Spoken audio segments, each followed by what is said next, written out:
Olá, pessoal do primeiro ano, aqui para fazer uma breve revisão para a avaliação de vocês sobre renascimento, reforma religiosa e antigo regime.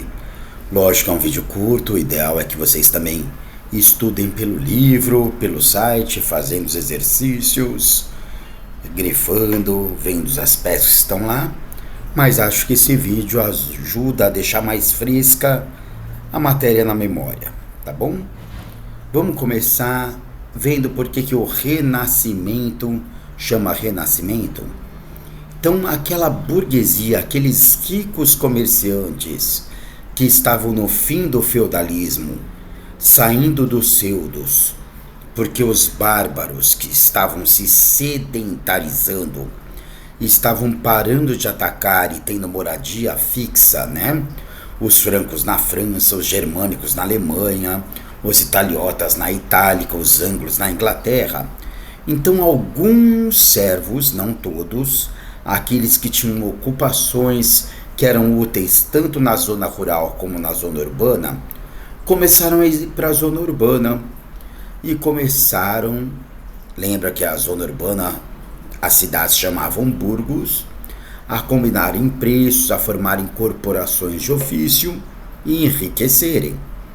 E aí, eles se destacando socialmente, eles queriam mostrar esse destaque social, essa ostentação, esse destaque, mostrarem que eles eram diferentes daqueles ricos de nascença, a nobreza, os senhores feudais, mostrarem que eles eram mais sofisticados e também mostrar que as explicações teocêntricas, as explicações que tudo que acontece é porque Deus quis, não eram mais suficientes.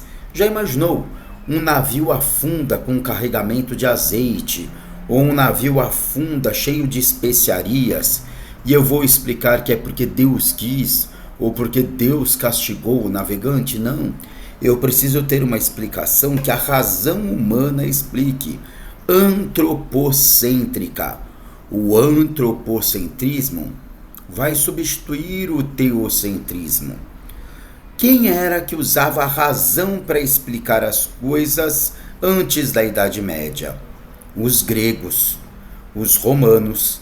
Então eles vão querer fazer com que os valores greco-romanos, gregos e romanos, renasçam.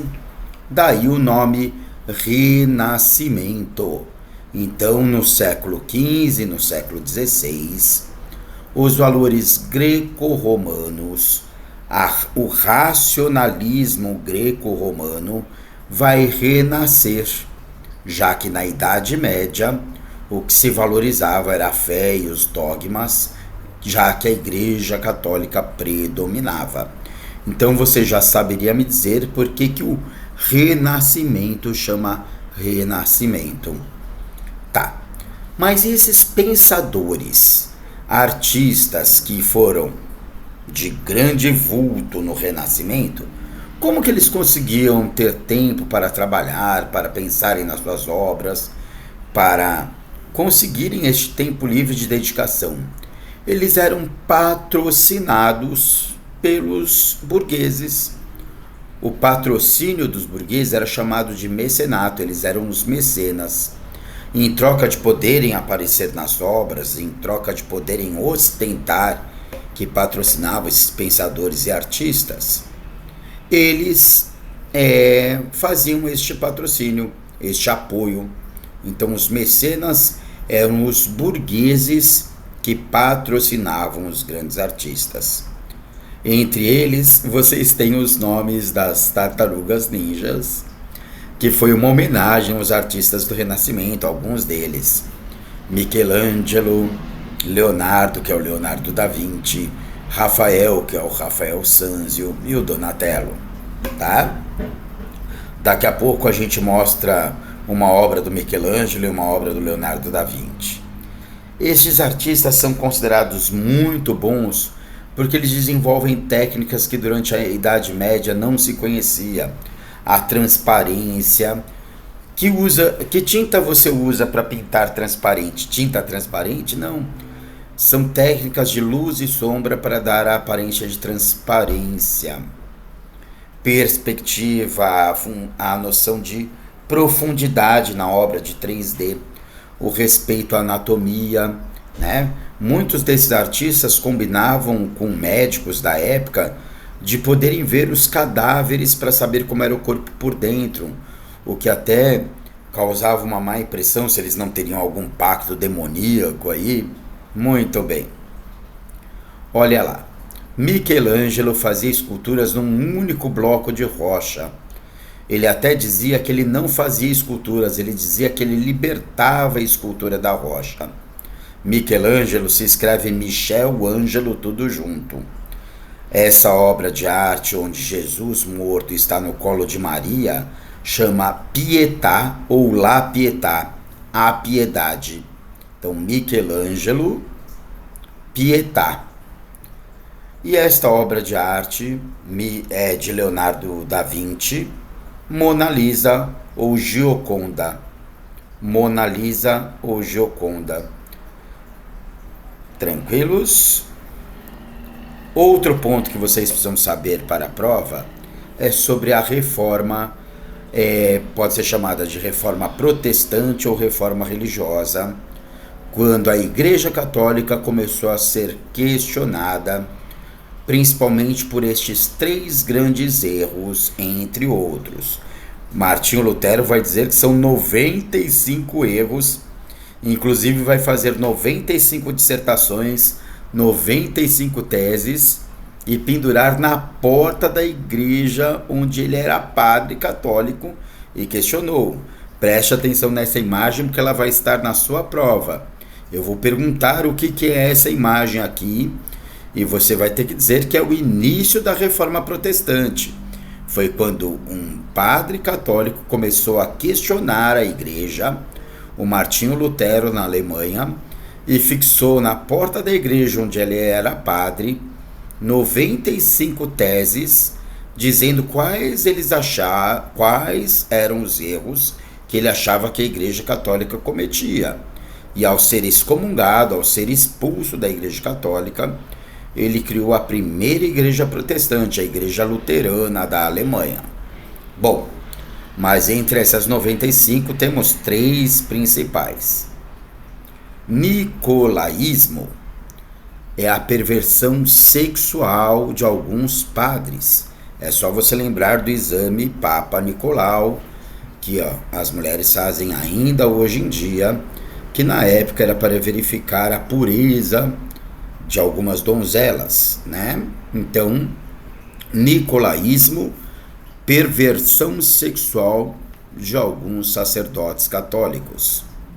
Simonia tem a ver com vender falsas relíquias sagradas, tá? Vender um pedaço da porta dizendo que era um pedaço da cruz de Cristo. Querer comprar pedacinho do céu, tá? Simão era um homem rico que convidou Jesus para um banquete e achou que assim poderia comprar a atenção de Jesus. Então, simonia tem a ver com querer comprar dons espirituais. Nicolaísmo tem a ver com o Papa Nicolau.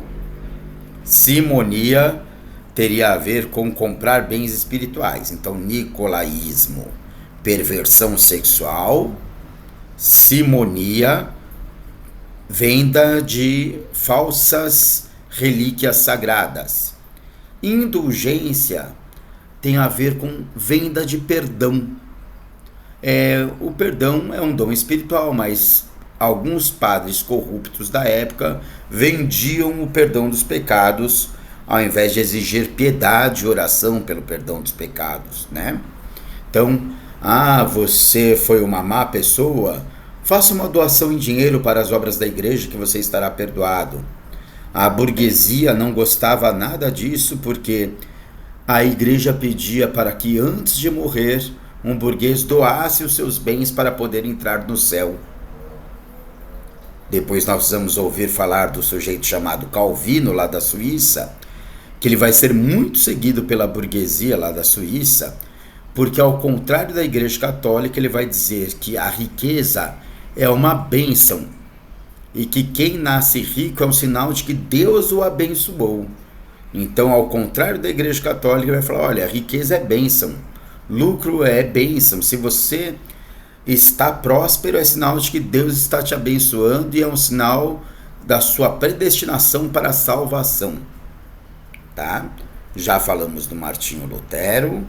Ele traduziu a Bíblia para o alemão, dizendo que não era só o latim, a língua dos romanos, que era a língua oficial para a Bíblia, mas que as línguas locais poderiam ser e deveriam ser usadas para se traduzir a Bíblia, para tirar o monopólio dos padres, que só eles entendiam o que estava na Bíblia.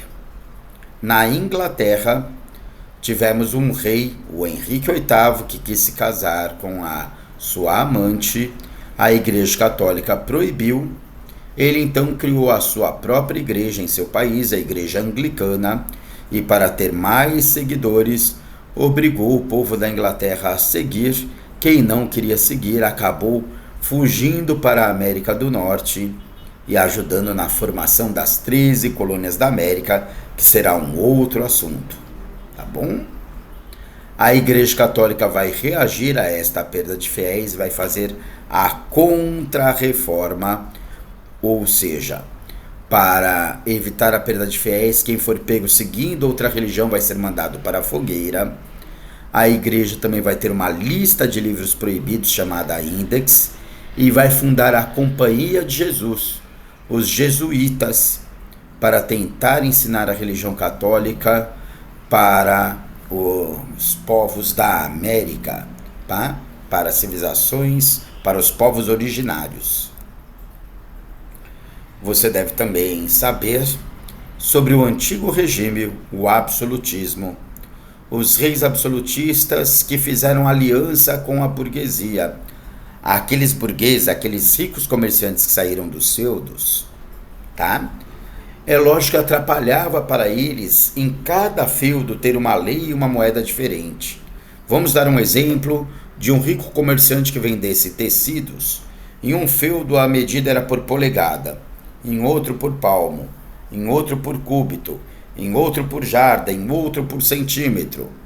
Em um feudo usasse uma moeda que fosse escudo, em outro feudo usasse uma moeda que fosse libra, em outro feudo uma moeda que fosse estaleca. Cada vez que ele mudasse de feudo, ele teria que fazer a conversão tanto de moedas quanto de medidas, e quando não há previsibilidade para os negócios, isso atrapalha muito a chance dele ser enganado, há uma maior dificuldade nos planejamentos. A burguesia queria unificar moedas e leis. Para isso, precisava que, ao invés de diversos senhores feudais mandando com poder local, que o rei tivesse um poder maior sobre um país. Fizeram uma aliança. A burguesia ofereceu exércitos mercenários para os reis, aqueles soldados que não trabalham por amor à pátria, mas amor ao dinheiro, e em troca os reis deram para a burguesia leis e moedas unificadas. Existe um rap para você memorizar isso, que é assim: até o século XVI, a burguesia era aliada dos reis para unificar moedas e leis. Mas os reis não eram otários. Eles queriam exércitos mercenários. Então, até o século XVI, a burguesia era aliada dos reis para unificar moedas e leis. Mas os reis não eram otários. Eles queriam exércitos mercenários. Bom, quando você vai tentar convencer o povo de que algo que é ruim é bom, hoje em dia os poderosos têm agências publicitárias. Na época eles contratavam teóricos filósofos. Um dos filósofos foi Maquiavel. Ele foi citado essa semana por um advogado que parece que não o conhecia muito bem, que ao invés de citar a obra dele, O Príncipe, acabou citando O Pequeno Príncipe, que é uma obra de literatura, né, e não uma obra política. Mas, enfim.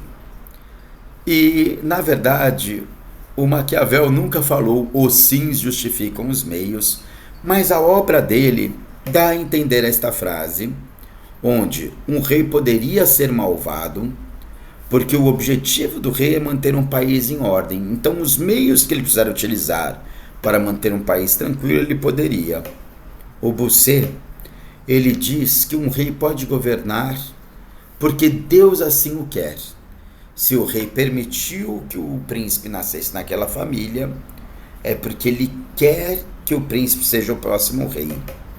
E o Thomas Hobbes, ele diz que o rei pode ser o Leviatã, o monstro do Apocalipse que pune os pecadores, e que o rei, ele só vai ser malvado com quem não obedece, com quem peca. Então, assim como o monstro do Apocalipse, ele não vai punir todo mundo, ele só vai punir quem não obedecer o rei, que é um enviado de Deus.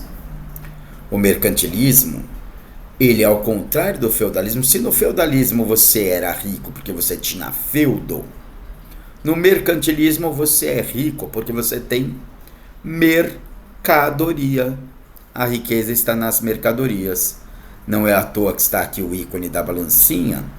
Se você exporta, o lado da exportação está mais pesado do que o da importação, você tem uma balança comercial favorável. Você acumula ouro, metalismo, e o seu país enriquece. Teremos um outro capítulo onde estes conceitos serão mais aprofundados, mas estes são os itens que você deve saber para a Ava. Dê uma estudadinha a mais no livro, faça os exercícios que estão no site, e com este vídeo acho que você tem uma boa visão geral para a sua avaliação. Até a próxima, pessoal!